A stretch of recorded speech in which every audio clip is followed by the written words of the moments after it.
আল্লাহকে পাওয়ার তৃতীয় একটা মাধ্যম বলে দিই আমি, সওম বা রোজা রাখা। অল্প সময় ঘুরিয়ে নিচ্ছি, সওম বা রোজা রাখা। রোজা কেন আল্লাহকে পাওয়ার মাধ্যম জানেন? কারণ রোজা রাখা অবস্থায় আমরা কিন্তু গোপনে পানাহার করি না, করি? আমরা রোজা রেখেছি, গোপনে কিন্তু পানি খেতে পারি, কেউ দেখবে না। গোসল করছেন, আপনি পানি খেতে পারেন, কেউ দেখবে?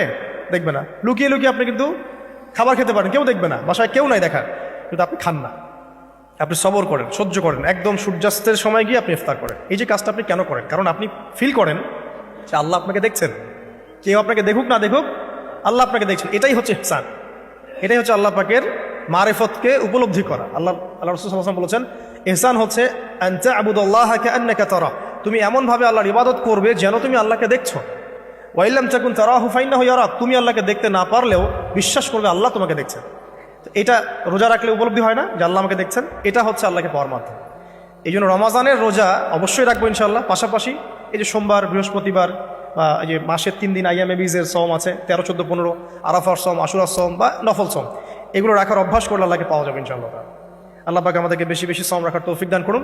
এবং আমাকে, আপনাদের সবাইকে বিগত জীবনে আমরা যারা বিভিন্ন সময় সওম রাখি নাই বা রাখতে পারি নাই, বা বিভিন্ন সালাত পড়ি নাই, পড়তে পারি নাই, এগুলোকে হিসেব করে আদায় করার তৌফিক আল্লাহ পাক দান করুন। আমিন।